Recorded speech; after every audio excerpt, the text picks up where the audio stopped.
High বন্ধুরা, আশা করি সবাই ভালো আছো। তো আজকে আমি এবিটিএ টেস্ট পেপার 2022 সালের পেজ নাম্বার 29 পেজ আছে। দেখো 29 পেজের আমরা 7 নম্বরের যে 4টি প্রশ্ন রয়েছে, দুটো হলো ভেদ থেকে এবং দুটো হলো করণীয় নিরসন থেকে। ঠিক আছে, তো আমরা আগে 7-এর 1 নম্বর করব। দেখো 7-এর 1 নম্বরে কি বলেছে, A varies B and B varies C হলে দেখাও যে A cube plus B cube plus C cube varies 5ABC। Okay, তো চলো তাহলে প্রথমে কি দেওয়া আছে, প্রথমে আছে হলো এ ভেরিজ বি। তাহলে আমরা কি জানি, বা এ ইকুয়াল টু K1B। ঠিক আছে, এ ইকুয়াল টু K1B, যেখানে K1 ইকুয়াল টু হলো ধ্রুবক, বেদ ধ্রুবক। ওকে, এটা হলো একটা। পরেরটা কি আছে, পরেরটা আছে বি ভেরিজেস ভেরিজ সি। তাহলে বি ইকুয়াল টু K2C, যেখানে কি K2 হলো ভেদ ধ্রুবক বা ধ্রুবক। এটা কিন্তু লিখতেই হবে তোমাকে। ঠিক আছে, K ইকুয়াল টু কি বা K1 যেটা ধরে নাও, সেটা কিন্তু লিখতেই হবে। ওকে, এইবারে দেখো, এই দেখো বি এর মানের K2C আছে, তাই তো, বি ইকুয়াল টু, তাহলে আমরা এখানে K1 ইন্টু K2C অর্থাৎ বি এর মানটা বসিয়ে দিলাম। ঠিক আছে, তাহলে এ ইকুয়াল টু কি হলো, K1 into K2 into C. ঠিক আছে, এবারে বলেছে A cube plus B cube plus C cube varies 5ABC। তাহলে এটা বলেছে A cube plus B cube plus C cube সরল ভেদ, মানে এটা হলো ডাইরেক্ট প্রপোর্শনাল, অর্থাৎ সরল ভেদে আছে। তাহলে সরল ভেদে কখন থাকে, যখন এটা বাই এটা ইকুয়াল টু ধ্রুবক হয়। ঠিক আছে, চলো আমরা বের করানোর চেষ্টা করি। So A cube plus B cube plus C cube by 5ABC। এবার মানগুলো আমরা বসাবো। ঠিক আছে, তাহলে এ কিউবের মান হলো K1 into K2 into C, এর কিউব। বি এর মান কি, বি এর মান হলো K2C তার cube plus C cube. Okay, তাহলে 5 ইন্টু এর মান কি K1 into K2 into C, B এর মান কি, বি এর মান হলো K2 ইন্টু সি, আর সি এর মান তো সি। তাহলে এবার হলো কি হলো, K1 cube K2 cube C cube plus K2 cube C cube plus C cube. তাহলে 5 ইন্টু এখানে কি হবে, এখানে হলো K1 ইন্টু K2 স্কোয়ার আর সি কিউব, এই সি তিনটে গুণ করলে সি কিউব হয়। এবার আমরা সি কিউব, তিনটে ক্ষেত্রেই সি কিউব আছে, তাহলে সি কিউব কমন নেব। সি কিউব কমন নিলে থাকলো কি K1 cube into K2 cube plus K2 cube plus 1। ঠিক আছে, আর এখানে হলো কি হলো 5 into K1 K2 square into C cube. তাহলে এখানে দেখো সি কিউব কেটে গেল। ঠিক আছে, এইবারে দেখো থাকলো কি K1 cube into K2 cube plus K2 cube plus 1। তাহলে 5 ইন্টু K1 K2 স্কোয়ার। দেখো এখানে কিন্তু K1 আর K2 আমরা কি ধরেছিলাম, ধ্রুবক। তাহলে আমাদের কিন্তু এখানে ABC কিছুই নেই, তার মানে আমরা এটাকে লিখতে পারি কি, ধ্রুবক। তাহলে কোনো সংখ্যা মানে দুটি সংখ্যার ভাগফল যদি বা দুটি সংখ্যার বাই করলে যদি ধ্রুবক আসে, তাহলে সেটা আমরা বলতে পারি সেটা সরল ভেদে আছে। সো এখানে লিখছি, হ্যাঁ, A cube plus B cube plus C cube proportionality 5 into A B C. তাহলে এটা প্রমাণিত হয়ে গেল, প্রমাণিত হয়ে গেল। ওকে, আমরা 7-এর অথবা করব। ঠিক আছে, 7-এর অথবায় কি আছে, 15 জন কৃষক 5 দিনে 18 একর জমি চাষ করতে পারেন, তাহলে ভিত্তত্ব প্রয়োগ করে 10 জন কৃষক 12 একর জমি চাষ করতে কতদিনে চাষ করতে পারবে। তো আমি কৃষক সংখ্যা এ ধরেছি, দিন সংখ্যা বি ধরেছি এবং জমির পরিমাণ সি ধরেছি। ঠিক আছে, তাহলে কতজন কৃষক, 15 জন। 15 জন কৃষক 5 দিনে 18 একর জমি চাষ করতে পারলে তাহলে 10 জন কৃষক 12 একর জমি চাষ করতে কত সময় নেন? ঠিক আছে, তাহলে এইবারে আমরা এটা বের করব। এটা কিন্তু ভেদ তত্ত্ব প্রয়োগ করে করব। ঠিক আছে, ইউনিটারি অর্থাৎ ঐকিক নিয়ম, ইউনিটারি মেথড অর্থাৎ ঐকিক নিয়ম ব্যবহার করলে হবে না কিন্তু। ঠিক আছে, ভেদ তত্ত্ব করতে হবে। তো চলো এবারে আমরা কি লিখব, লোক সংখ্যা মানে কৃষক সংখ্যার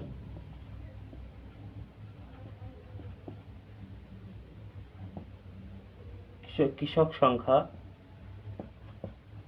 জমির পরিমাণের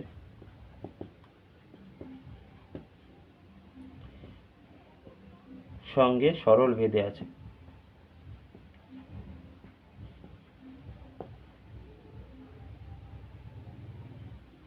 যখন দিন সংখ্যা স্থির থাকে, সরল ভেদে থাকে লিখি, হ্যাঁ, থাকে যখন দিন সংখ্যা স্থির থাকে। ওকে, এবার কেন সরল ভেদে থাকে? কারণ কৃষক সংখ্যা যদি কম হয় কম পরিমাণ জমি চাষ করতে পারবে, বা জমির পরিমাণ যদি বেশি হয় তাহলে কৃষক সংখ্যাও বেশি লাগবে। এই বেশি বেশি কম কম এরকম থাকলে হলো সরল ভেদে। ঠিক আছে, তাহলে আমরা কি লিখতে পারি? কৃষক সংখ্যা ধরেছিলাম হলো এ, তাই তো, তাহলে আমরা লিখতে পারি এ ভেরি সি যখন বি স্থির বা ধ্রুবক। ঠিক আছে,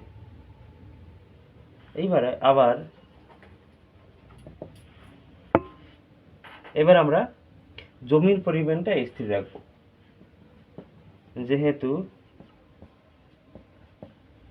জমির পরিমাণ স্থির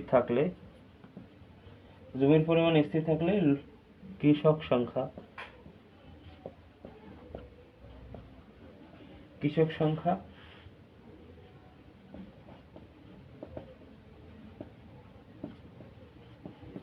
দিন সংখ্যার সঙ্গে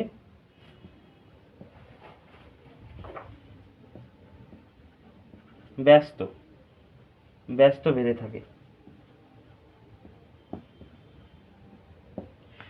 এইবারে দেখো, কৃষক সংখ্যা যদি বেড়ে যায় তাহলে একই পরিমাণ জমিতে যদি কৃষক সংখ্যা বেড়ে যায় তাহলে কম দিন লাগবে, বা দিন সংখ্যা যদি বাড়িয়ে দেওয়া হয় তাহলে কৃষকের সংখ্যা কম লাগবে। এই বেশি কম এটা থাকলে হয় ব্যস্ত।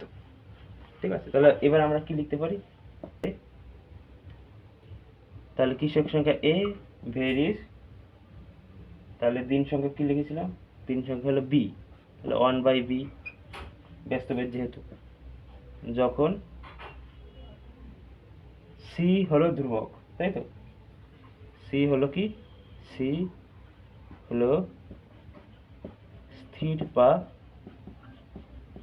ধ্রুবকই লিখে দেবে তোমরা। ঠিক আছে, এবার দেখো একটা পেলাম এ ভেরিস সি আর একটা পেলাম এ ভেরিস 1/b। তাহলে আমরা কি জানি? যৌগিক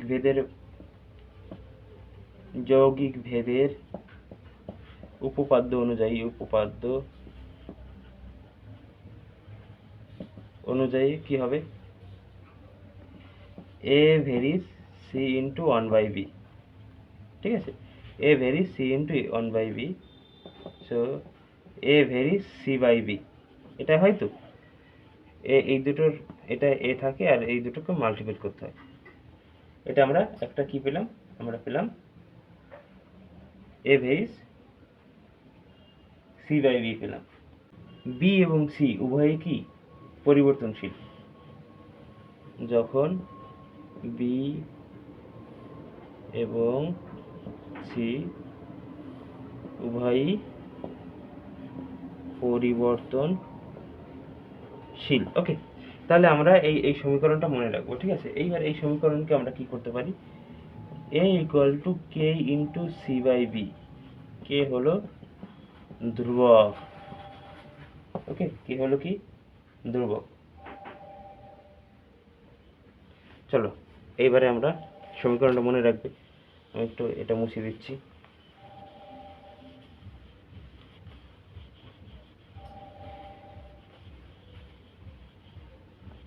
আমাদের বের করতে হবে কি?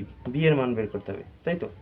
তাহলে আমরা ফার্স্টে হলো a equal to K C by B. ঠিক আছে, যেখানে a ইকুয়াল টু দিয়েছে 15 আর b ইকুয়াল টু দিয়েছে 5, c ইকুয়াল টু দিয়েছে 80 প্রথম সারিটা। ঠিক আছে, তাহলে আমরা k এর মান বের করব। সো a এর মান হলো 15 equal to k into c এর মান কত, c এর মান 18 আর b এর মান হলো 5। ওকে, এবার হলো বা এবার আমরা কোনাকুনি গুণ করব।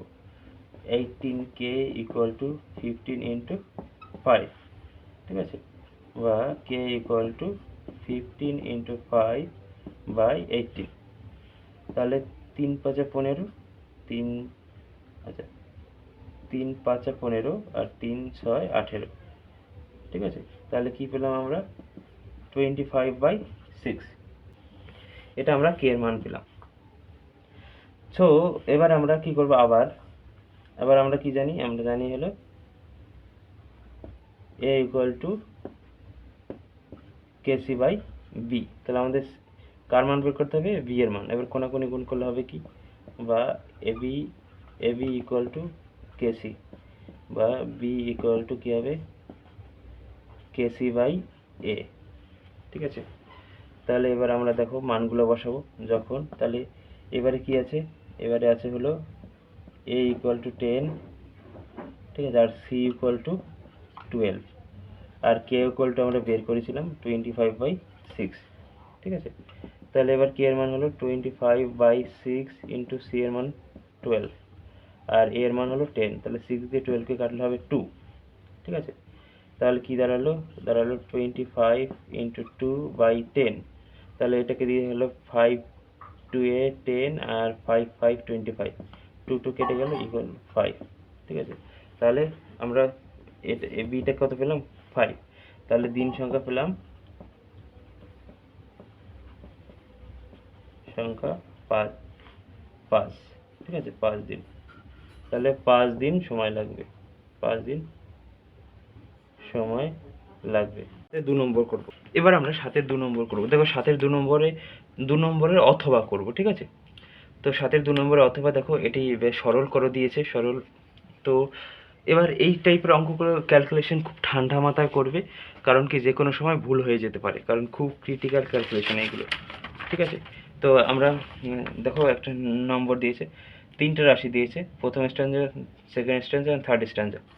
তো আমরা কি করব, পার্ট করে করব সহজ করার জন্য, ঠিক আছে। তাহলে 6/2√3 মাইনাস √6 প্লাস দিয়েছে √6/√3 প্লাস √2 মাইনাস 4√3 √6 মাইনাস √2, ঠিক আছে। আমরা পার্ট করে করব। তাহলে 7-এর অথবা দেখো প্রথম স্ট্যান্ডার কি দিয়েছে, প্রথম অংশ দিয়েছে 6/2√3 মাইনাস √6 এটা দিয়েছে। তাহলে এটার আমরা করণীয় নির্ণয় করব। তাহলে কি হবে 2√3 মাইনাস √6, এখানে আবার উল্টোটা দিয়ে মাইনাস করতে হবে, 2√3 প্লাস √6। ওকে, তাহলে এখানে কি করতে হবে, এখানেও 2√3 প্লাস √6 করতে হবে, ঠিক আছে। তাহলে এবার আমরা কি লিখতে পারি, এবার আমরা লিখতে পারি হলো 12√3 প্লাস 6√6, ঠিক আছে। আর এখানে লিখতে পারি আমরা হলো 2√3 এর স্কোয়ার মাইনাস √6 তার স্কোয়ার। এটা হলো,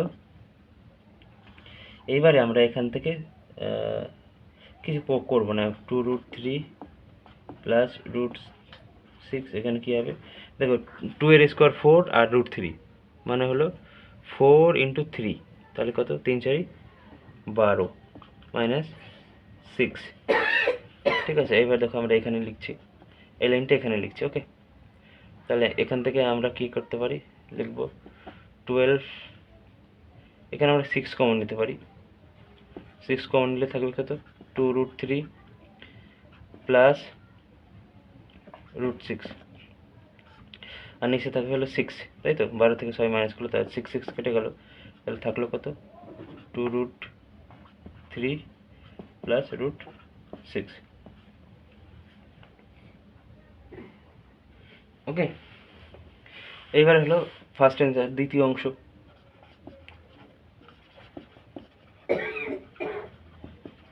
দেখো দ্বিতীয় অংশ কি, √6 √3 প্লাস √2, ঠিক আছে। তাহলে এখানে আমরা করণীয় নিরসন করব। তাহলে √6 এখানে থাকবে কি √3 প্লাস √2, এখানে হবে √3 মাইনাস √2, ঠিক আছে। তাহলে এখানে হবে কি √3 মাইনাস √2,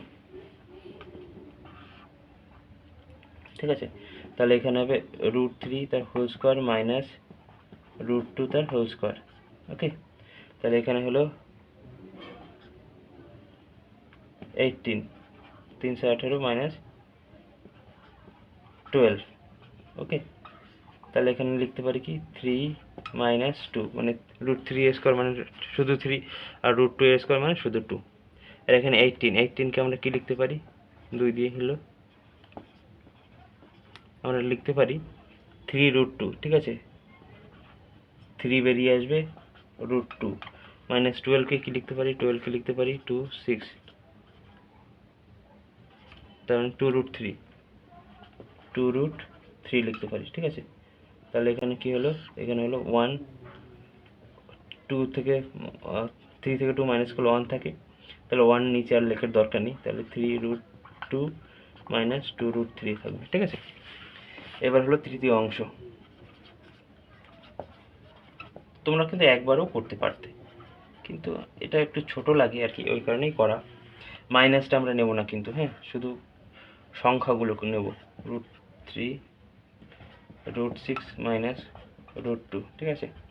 তাহলে এটাকে আমরা কি করতে পারি, এটাকে আমরা করতে পারি করণীয় নিরসন, 4√3 √6 মাইনাস √2, এর অপোজিটটা হলো √6 প্লাস √2 হবে। এখানেও হবে কি √6 প্লাস √2, তাই তো। তাহলে এবার কি হবে,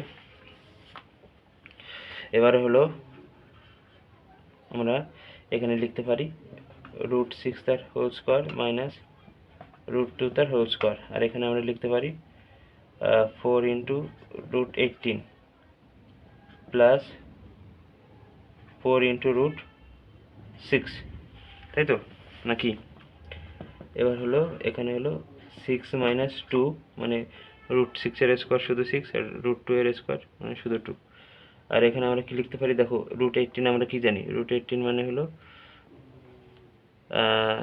3√2, তাহলে 3 বেরিয়ে আসবে, তাহলে 4 এর সাথে এটা 3 4 12 হয়ে যাবে, আর ভিতরে থাকবে কি √2, ঠিক আছে, তাই তো।